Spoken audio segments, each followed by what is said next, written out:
इस वीडियो में हम चौथे नंबर सवाल को हल करेंगे। चौथा नंबर सवाल है आपका HCF 306 और 657 का दिया हुआ है 9, ठीक है। और हमको LCM निकालना है 306 और 657 का, ठीक है। तो आप लोग जो पिछले 2 नंबर जो सवाल बनाए थे उसमें एक फार्मूला दिया हुआ था, ठीक है ना। तो सबसे तो पहले इसको बनाने के लिए हम कुछ लिख लेते हैं।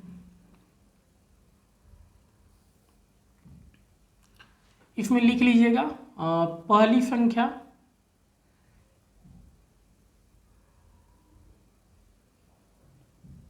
संख्या आपका कितना है 306 और दूसरी संख्या कितना है, दूसरी संख्या तो दूसरी संख्या हो गई आपका 657, ठीक है। HCF दे रखा है, यहाँ पे लिखिएगा HCF किसका 306 का और 657 का कितना यहाँ पे दिया है 9 दिया, यहाँ पे लिख लीजिएगा दिया है तो लिख लीजिएगा दिया है, इसको ब्रैकेट में दे दीजिए, ठीक है। पहली संख्या आपका हो गया 306, दूसरी संख्या हो गया 657 और HCF भी दे रखा है कितना 9, हमको ज्ञात करना है LCM। तो आइए हम लिखेंगे अब। तो हमने जो फॉर्मूला लिखा था पिछले सवाल में वह था LCM गुणा HCF बराबर दोनों संख्याओं का गुणनफल, दोनों संख्याओं का गुणनफल, संख्याओं का गुणनफल।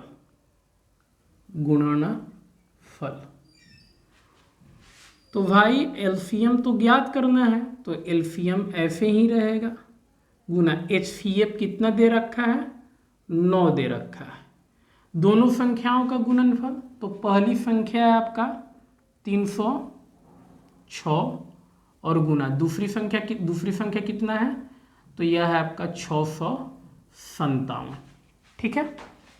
अब देखिए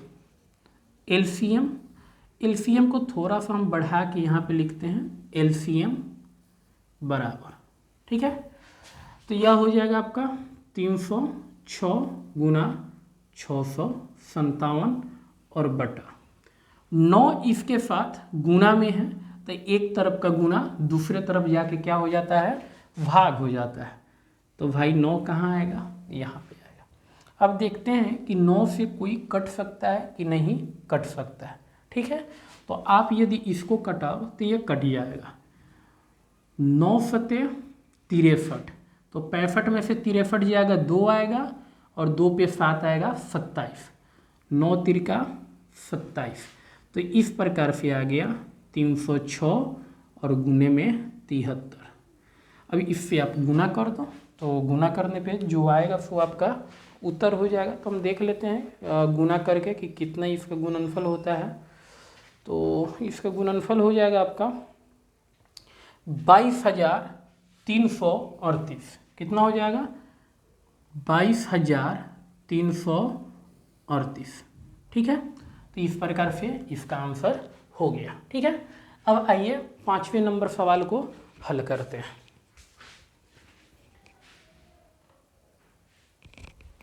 अच्छा, एक चीज़ और आप लोग को बता देना चाहते हैं कि यह जो सवाल है यह एग्ज़ाम के पॉइंट ऑफ व्यू से इम्पोर्टेंट सवाल है, ठीक है ना।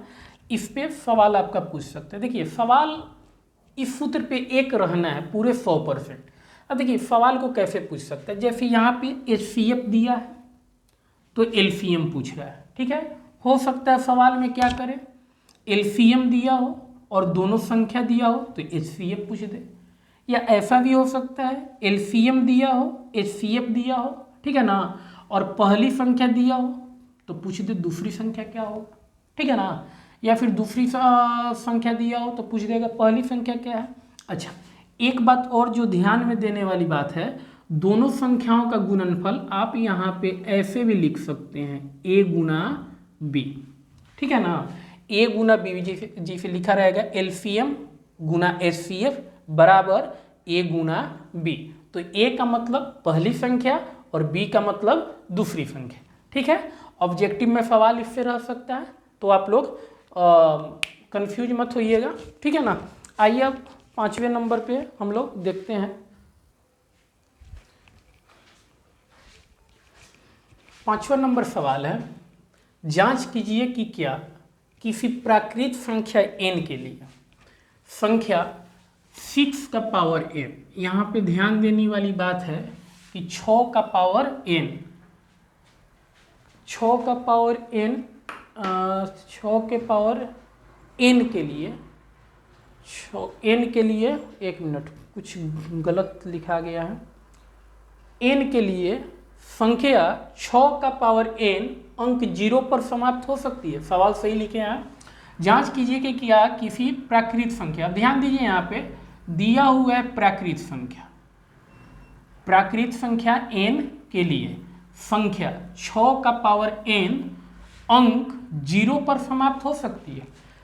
सवाल देखिए, बच्चा इस सवाल से भागता है, जितना भी थ्योरेटिकल सवाल होता है उससे बच्चा लोग भागता है। सवाल को अच्छा से समझिए और बनाना भी उतना कोई मुश्किल नहीं है। जब सवाल को देखिए क्या बोल रहा है कि एक जो संख्या है 6 का पावर n है और n हमको क्या लेना है, तो n जो है वो आपका प्राकृत संख्या, प्राकृत संख्या मतलब n बराबर हम 1 लेंगे, 2 लेंगे, 3 लेंगे, 4 लेंगे और यह क्रमशः आगे की तरफ आपका बढ़ते जाएगा, ठीक है ना। तो अगर n के जगह पे 1, 2, 3, 4 क्रमशः लिया जाए तो क्या यह संख्या का जो इकाई अंक आएगा वो शून्य हो सकता है। तो आइए हम लोग चेक करते हैं। जैसे यदि 6 का पावर n के जगह पर, देखिए प्राकृत संख्या है और आप लोग को अच्छे से पता है प्राकृत संख्या कहाँ से शुरू होता है, 1 से, तो n के जगह पे 1 रखते हैं। तो भाई 6 का पावर 1 मतलब क्या, 6 हुआ। अच्छा, यदि 6 का पावर 2 रखा जाए तो 6 का पावर 2 मतलब हम जानते हैं कितना होता है, 36 होता है। यदि 6 का पावर 3 हो तो कितना होगा, तो 6 1 36 के 6 हाथ में 3, 6 3 का 18 और 3 21, 216 आएगा, ठीक है। मतलब 6 का पावर 3 कितना आएगा, 216 आएगा। क्रमशः आप इस तरह से आगे की तरफ बढ़ते जाइएगा, ठीक है। तो इस तरह से कभी भी बढ़िएगा तो इसका जो इकाई का अंक है ना वो शून्य नहीं हो सकता है। आप अच्छे से देख रहे हैं, यहाँ भी इकाई का अंक शून्य नहीं है, यहाँ भी इकाई का अंक शून्य नहीं है, यहाँ भी इकाई का अंक शून्य नहीं है, और निरंतर आगे बढ़ते जाइएगा तो इकाई का अंक शून्य आपका नहीं होगा, 0 पर समाप्त हो सकती है। 0 पर समाप्त होना मतलब क्या, इकाई का अंक शून्य होना चाहिए। तो ऐसी स्थिति में यह हो नहीं सकता है।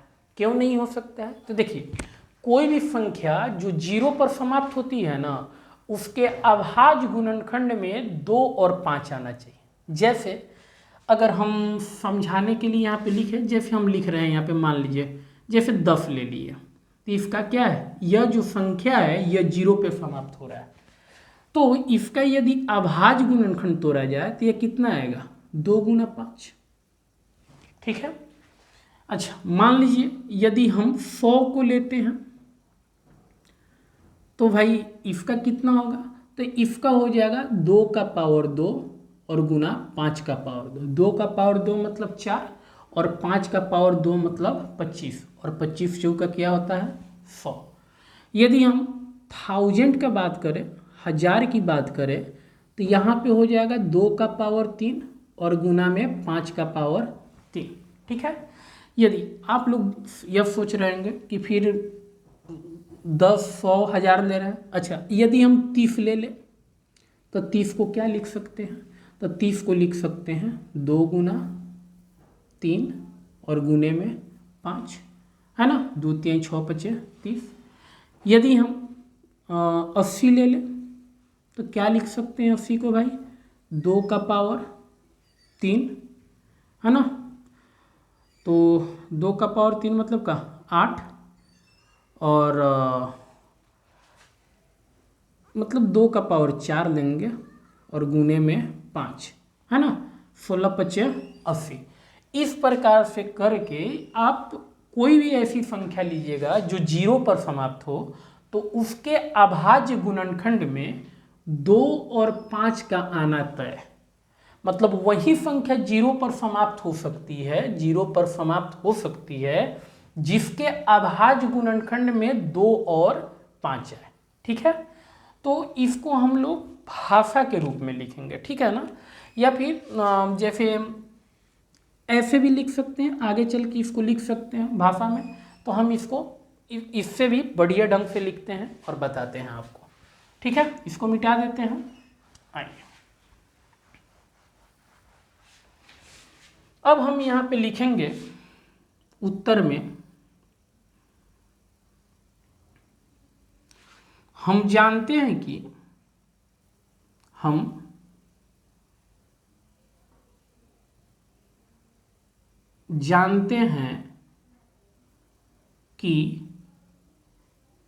कोई भी संख्या जो 0 पर समाप्त होती है, 0 पर समाप्त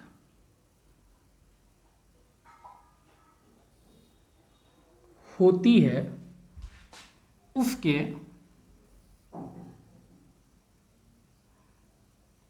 अभाज्य गुणनखंड में, अभाज्य गुणनखंड में क्या आना चाहिए अभाज्य गुणनखंड में? तो 2 का पावर n या 5 का पावर m होती है।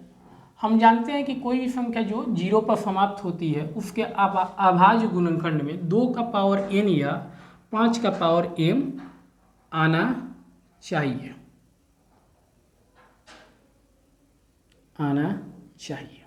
ठीक है।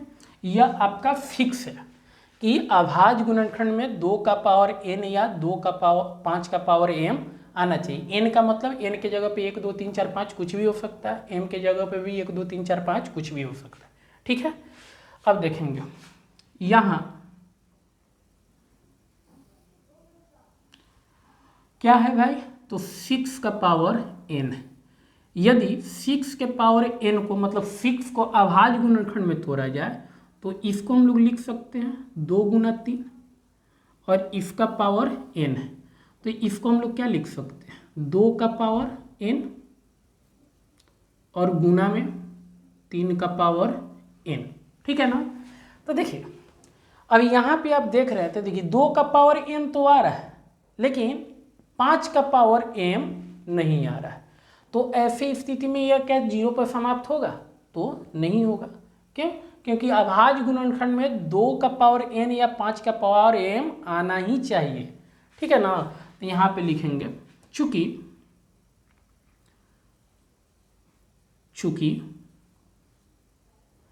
6 के पावर n का अभाज्य गुणनखंड अभाज्य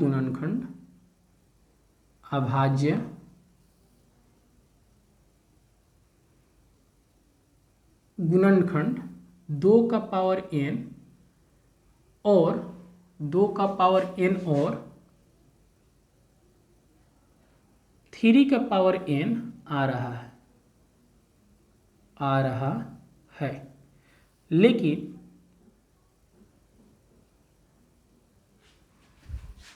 5 का पावर m नहीं आ रहा है,